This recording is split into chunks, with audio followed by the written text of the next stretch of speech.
Everyone who thirsts, come to the waters.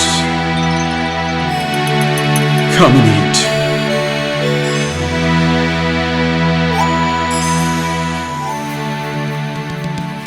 Listen diligent.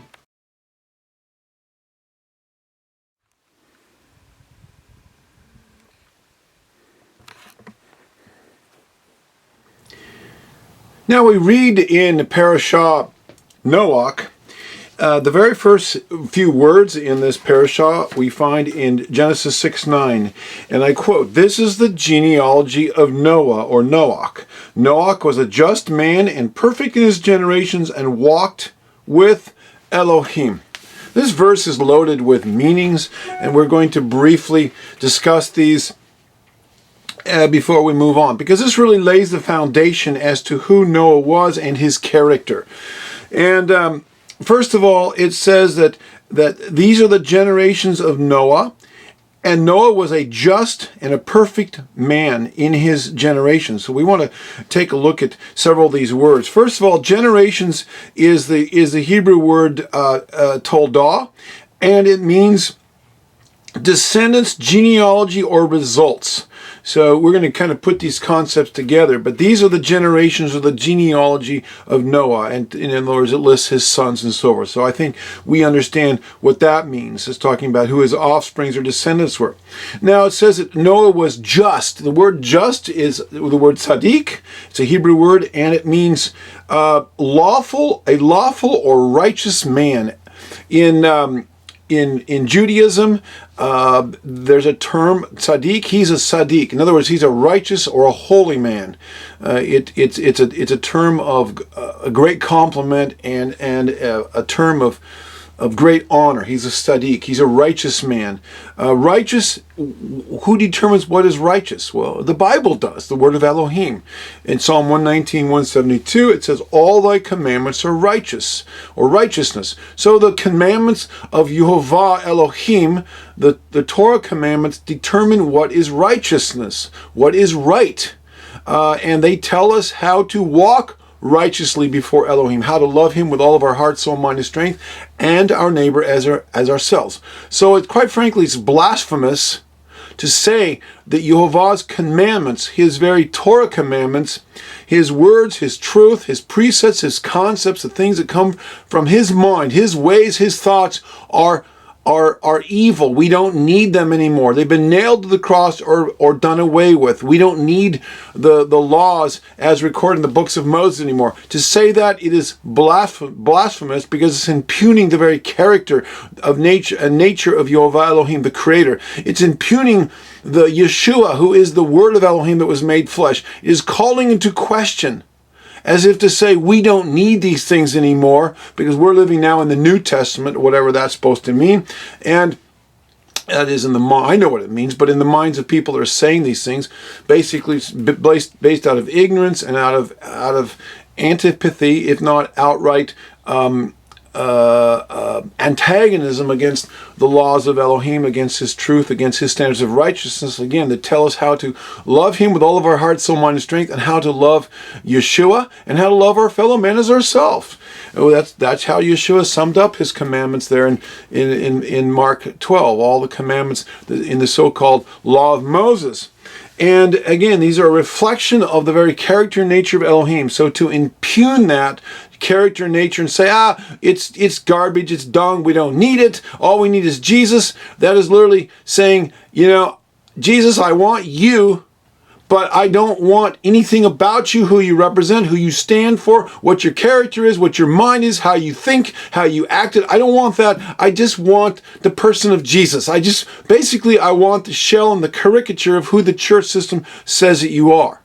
And of course, that's nonsense, but I get emails all the time from people questioning me when I say these things. It's because they've bought a lie and they don't understand the truth.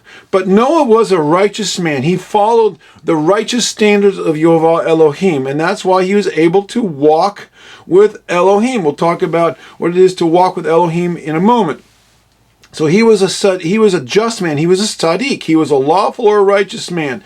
It says he was perfect or the Hebrew word there is tamim. It means entire, being the entire integrity or truth, without blemish, complete, full, undefiled, or upright. That's what the word perfect means in his generations. And the word generations there is the word ador, and it means a man's lifetime, beginning with the womb of the earth, returning thereto, likewise from conception and birth of man to the conception and the birth of his offspring. Now, these definitions I have found in the Theological Word Book of the Old Testament, one of the most notable Hebrew lexicons in the English language. And so this is my reference as to what these words mean. So Noah was righteous from the very beginning of his life all the way to the very end of his life. So in verse 2 of the first verse of our parashah today, our Torah portion, which would be Genesis 6 verse 9, we have this very terse statement of who Noah was, and yet it's packed full of meaning if we study these words out. Now it says here that he was let me just say this. Some Bible commentators find additional meanings in this verse as well. And so we're going to briefly talk about that. When it says that he was just in his generations. In other words, he was uncorrupt. He was pure. And so we know that there is a spiritual or allegorical or metaphorical or a symbolic meaning to that. He was just. In other words, he was a righteous man. He followed the Torah.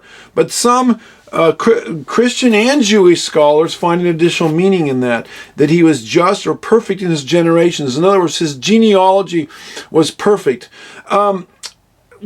If we back up a few verses into the previous parashah Bereshit, some people say that this relates Noah's perfect in his genealogy or in his genetics.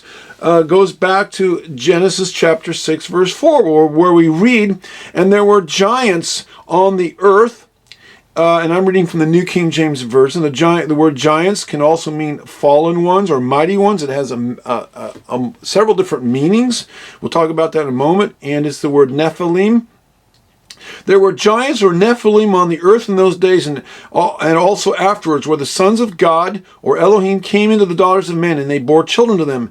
Those were the mighty men who were of old, men of renown. Now this verse has engendered all kinds of speculations and all kinds of, we might say, interpretations, both good, the bad, and the ugly. And from that, all kinds of teachings have come out about who these Nephilim might have been. And I'm not going to get into a discussion of that right now, but I will give you some things to think about so that when you're reading these teachings or listening to them, you can at least do so with some put your critical thinking skills in place and look at these things from what the Bible says before you jump into a lot of crazy ideas about what people think it may or may not mean. Well, anyway, so people speculate, who are these sons of Elohim, or these fallen angels who had relations with the women to produce the giants on the earth and thus corrupt the human gene pool? So people that believe that, that Noah, if they believe that these demons, these fallen angels, had sexual intercourse with women, human women, then they produced these half-breeds, which is called cambion, and then it resulted in the Nephilim. And Adam was not corrupted by this inbreeding or crossbreeding. It wasn't inbreeding; it was actually crossbreeding. If this is what you believe happened, and the idea that Noah was perfect in his generations means that he was not, his gene pool, his genetics were not corrupted by this interbreeding or crossbreeding would be, again, a better term. So let's do a real quick study on the Nephilim here. Let me pull up my notes. The word Nephilim, or which can be translated as fallen ones or mighty ones, there in Genesis 6 verse 4, Nephilim. This word is very a very difficult one. This is the it's only found one place in the Bible, one other place in the Bible besides this one, this word Nephilim, and that's in Numbers. Actually, let me just back up here. This Hebrew word is found only one other place in the Bible, yes, and this is in Numbers 13:33, where the word is used twice, Nephilim, and it says there that the Nephilim are called the descendants of Anak. So the Anakim or the Nephilim, Anakim is another term for Nephilim, and we see that in Numbers 13:33. Now, the term Anakim or Anak is also found in Numbers 13:28, Deuteronomy 9:2, Joshua 15:4, and Judges 1:20. So from these very few number of verses, people have come up with all kinds of ideas as to who the Nephilim were. And again, the word Nephilim is only found 3 times in the Bible in 2 verses. So I would caution anybody from coming up with a whole theology or a whole teaching, a whole scenario from trying to prove it from the Bible based on 3 places, 3 quick references. Now, many people have had to go to who believe that the demons had sexual intercourse with the women in the Bible, the women in the time of Noah. They have to go to extra biblical sources that seem to corroborate or add strength to their argument. Again, I would caution you about that. We'll talk about that in a moment. But let me just say that scholars most often translate this word Nephilim either as giants or mighty ones or fallen ones. And in my Bible, in the New King James Version here, we have a marginal reference. The Bible itself literally says, in Genesis 6:4, it says, I'll get there, giants. But in the margin it says that alternate renderings could be, well, the Hebrew is Nephilim. The alternate rendering for the word Nephilim can mean fallen ones or mighty ones. So scholars disagree as to the meaning of the word Nephilim. And it can mean giants, mighty ones, or fallen ones. And like I say, they disagree as to the meaning of the verb or the noun, because behind every Hebrew verb is a noun is a verb. The verb in the Hebrew language is the root word, and unlike in English, it's the noun, but in Hebrew it's the verb. And scholars don't know what the root word is. It has there's a couple Hebrew words that Nephilim could originate from or be the stem to. So one of the words is the verbs that Nephilim could come from means those that cause others to fall, or fallen ones.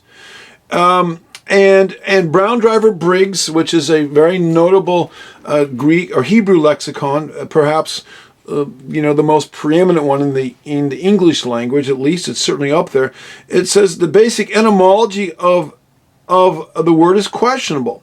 And the Theological Word Book of the Old Testament, it says that the root of Nephilim could be nepel, Nepel, meaning untimely birth or miscarriage, resulting in the production of superhuman monstrosities, or the more likely from the root Nepal, Napal, which relates to the Hebrew word meaning to be wonderful, strong, or mighty. So, again, there's several possible meanings here. The Hebrew doesn't give us a clue. So perhaps it is these fallen ones or mighty ones are a result of the crossbreeding between demons and daughters of men, or it could be a result of some genetic malfunction that was just between humans, sexual relations between humans, but there was a genetic, what is the proper term? An offshoot or a genetic corruption that took place, or some sport, to use a botanical term, or some deformity that resulted in these not angels, but these giants. And that happens. There are people that are very tall, and there's people even on the earth today like pygmies that are very short. And so there's in the human gene pool, there's all kinds of possibilities, different colors, races, sizes. Most people are, anyway, that's just a part of genetics. So that might be what happened, or it might just refer to, these people were mighty ones. They were glorious ones. They were, whatever. I mean, they were just regular human beings, but they were notable in some other way. And so the theological book of the Old Testament admits that well, let me just back up a minute.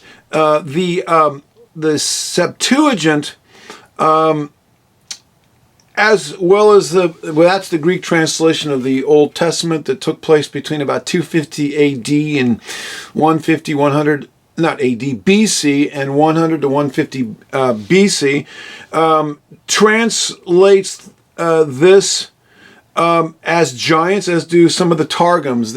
Those would be the Aramaic translations of the Old Testament, which were made based on the oral traditions, and these were made in the early part of the Common Era, the AD period, and they translate them as giants also.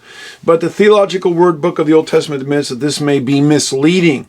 The word is of unknown origins and may mean either heroes or fierce warriors. So, we have to be very careful when we ascribe to the word Nephilim a particular meaning when the Bible does not give us a clear indication, and the Hebrew is unclear as to what the derivation or the etymology of the word is, and the scholars admit that. And yet there's people that jump on the bandwagon and say, well, it must be, the crossbreeding between the crossbreeding between demons and angels. And that's highly suspicious. We don't know that.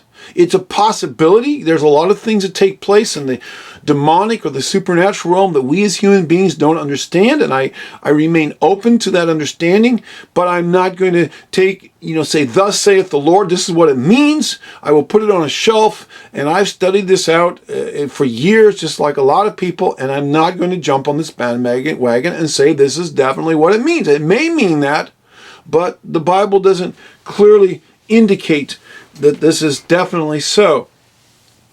So now some Bible commentaries will look at Jude 1, 6 through 7, combined with a passage in 1 Peter, another passage in 2 Peter, 2 Peter 2, 4, 1 Peter, what's the passage there, 3 something, anywhere where it talks about the fallen angels, and it talks about they're in hell or in the lower Sheol or the pit, and Yeshua after his resurrection went down and preached to them, and it seems it relates it to those that were fallen at the time of Noah and so forth and so on. Okay, I get that, but it doesn't say they had sex with the daughters of men. There are those New Testament passages. It says that they might have been on the earth. They might have been part of Lucifer's fall, Lucifer's rebellion prior to human beings coming on the earth, and they might have had an influence over human beings, but it doesn't say that they intermarried with them. So we have to be very careful about how we even interpret some of the New Testament scriptures that seemingly or ostensibly substantiate the view that they intermarried with the daughters of men. So I take a very jaundiced view of that, or certainly what we might call take it with a grain of salt. We really have to go into extra-biblical writings, specifically the Book of Enoch, to substantiate that. Now, I have the Book of Enoch here on my bookshelf. I just got done reading it. I have read it. I don't know, I got it here somewhere. Oh, well, I'm not going to pull it down. It's in my bookshelf over here. Somewhere. Here it is. I have read it. I've got it. This is the Ethiopian version, and I have it. I've marked it all up. I've underlined it, made lots of notes. And we've done, my compatriot, Dr. Joseph Dombeck, did a very long teaching on the Book of Enoch a year or two ago. It's on our YouTube channel. You can scroll down and get it. And he shows in his teaching, Dr. Joseph Dombeck, he shows how the Book of Enoch there's a lot of things in there that are unbiblical, that are flat out contrary to what the Bible says.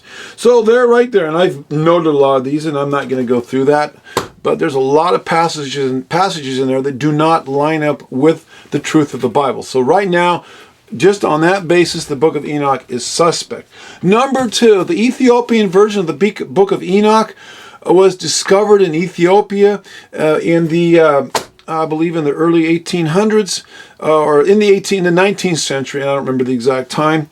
It says here, and so you can look up Enoch and the Book of Enoch on Wikipedia or online, and it will explain it. But the earliest version of the Book of Enoch that we have goes back to the 1500s. 1500s AD, not BC. Enoch lived about 5,000 BC. So,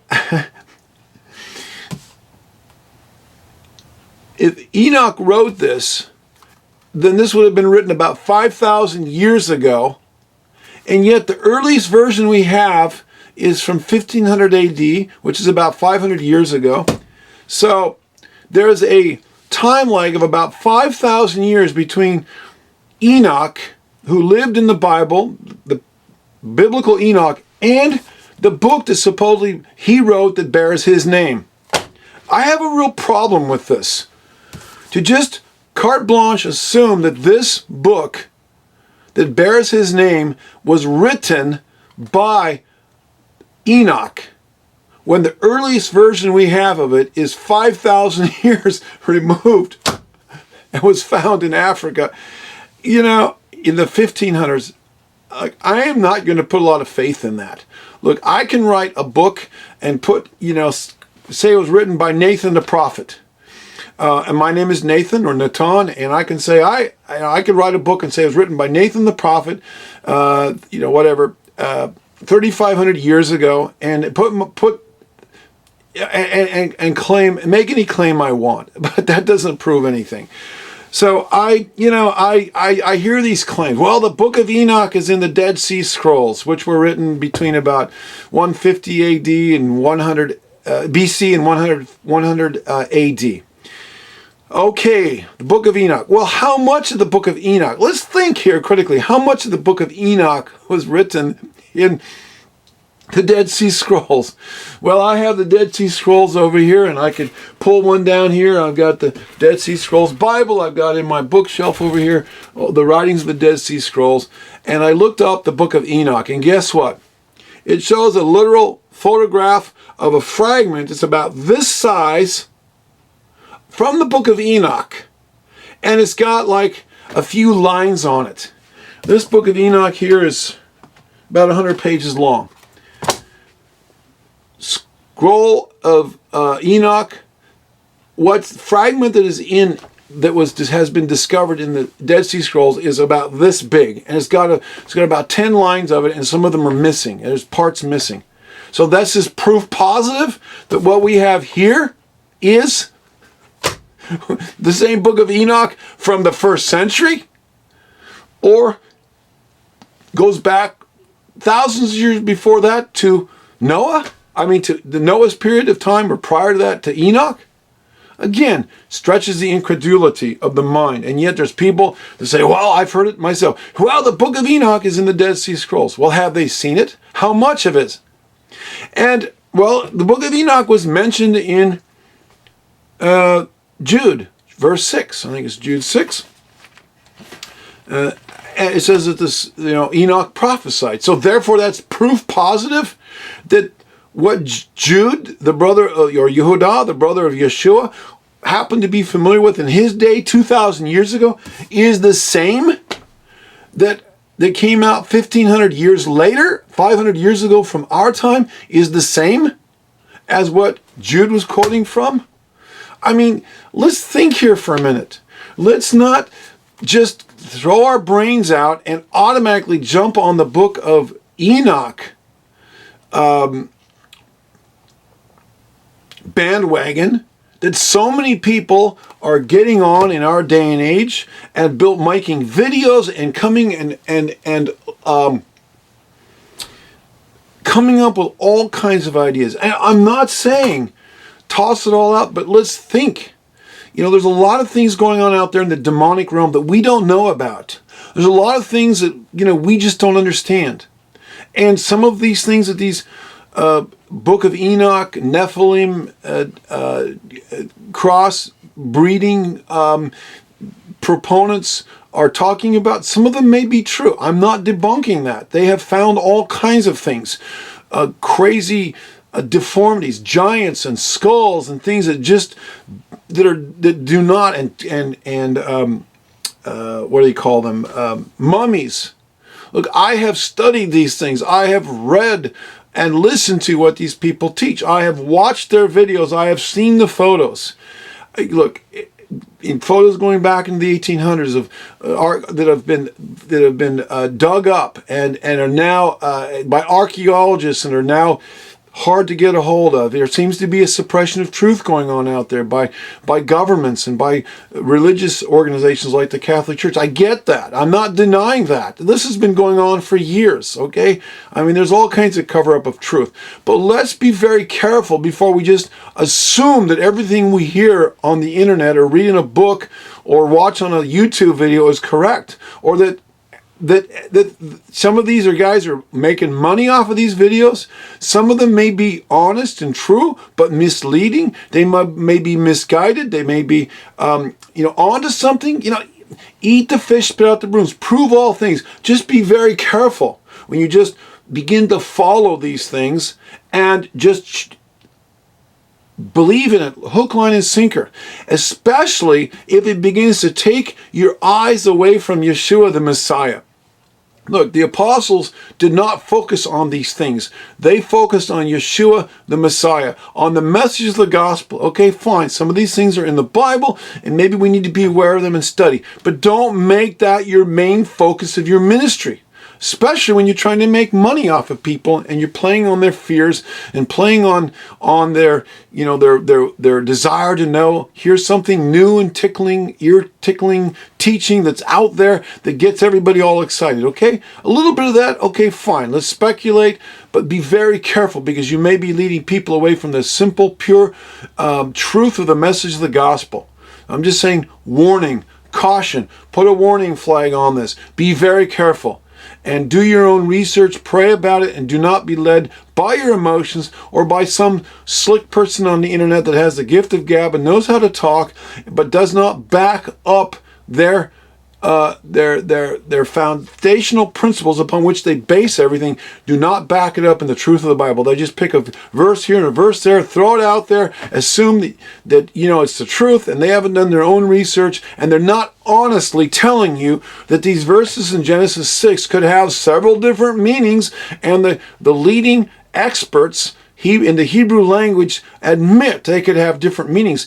Of all the people that I have listened to and read their stuff that talk about the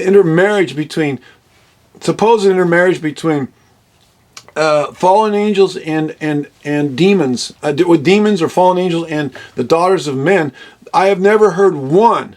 And there may be somebody that's honest enough to disclose this, give full disclosure and honesty, but I've never heard them go into the word study of what these words mean and how they can have several different meanings.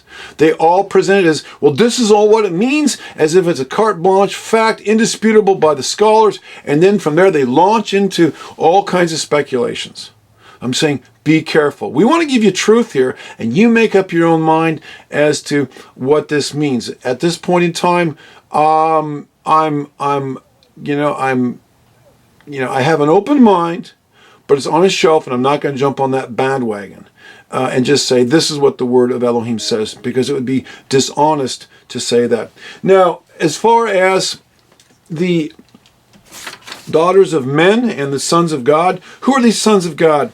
Well, the sons of God, where are my notes here? Let's see here. Yes, the sons of God in Genesis 6 verse 4, many people assume that these are just talking about the angels, and in this case the fallen angels, who had relationships with, sexual relationship with the women, so daughters of men, and produced the giants, on the earth, corrupting the human gene pool, and Noah's descendants were of undiluted genetic strain from Adam down probably through Seth, Adam and Eve's son. And yet, there again, we have to be very careful. The term sons of men, in most cases in the Bible, is a reference, I'm sorry, not sons of men, sons of God, in most cases are a reference to physical human beings. Adam was a son of man, or son of Elohim, and his descendants are the sons of Elohim too. In fact, where are my notes here? I've got so many notes here, I sometimes lose my place. Anyway, there's only two references, I believe. Again, I had this in my notes. I'm looking at... oh, here we go. It was on the first. So, sons of men, there's only two places in the entire Bible. They're both in Job. Job 1, verse 6, and Job 2, verse 1, where sons of men are sons of Elohim, sons of God or Elohim, are a reference to angels. In this case, it would be probably fallen angels. But there are 23 other instances in the scriptures where the term sons of God refer to mortal men. For example, Psalms 4:2 verse 2, Psalm 31:19, Ecclesiastes 2 verse 3, Daniel 5:21, Joel 1:12, Mark 3:28, and Ephesians 3 verse 5. And about 17 or 18 other references we could give here too. You can look up the term sons of men on your Bible search program, and those terms will come up. So to take 2 out of 25 references in the Bible and just say this is what sons of men mean, again, is disingenuous and dishonest, if not naive, at the very least naive, on the part of people that say sons of men or sons of God in the Bible automatically means demons, when in only 2 places out of 25 or about 25 places where that term is used in the Bible is it in reference to demons. So there again, we must be very, very careful when we just literally interpret Genesis 4 Nephilim as referring to cross-breeding between demons, the sons of God, and the fallen sons of God and the daughters of women. And then in Genesis 6 verse 9, carte blanche, referring this to Noah, who was undiluted, from an undiluted genetic gene pool. It may mean that, it may not mean that. It may mean, when it says he was just or perfect in his generations, that he was just a righteous man. He walked righteously before Elohim. Seek the Lord while he may be found. Call upon his name. He is near, he is near, he is near. Yeshu Hashem Behir Matzov Kerabu Yoto Karov Karov Yasov Rashad Darko Leishavim Machshevotav Yashovel Adom Shem Yarbe is Yeshu Hashem Behim Matzo Keravu Yota Karo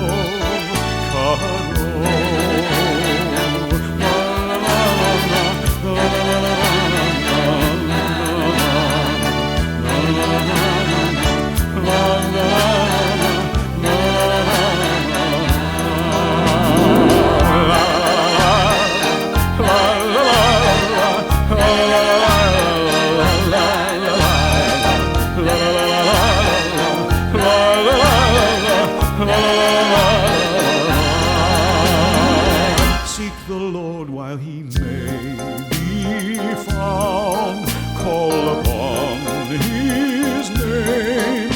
He is near, he is near. Yeshua Hashem behimatzo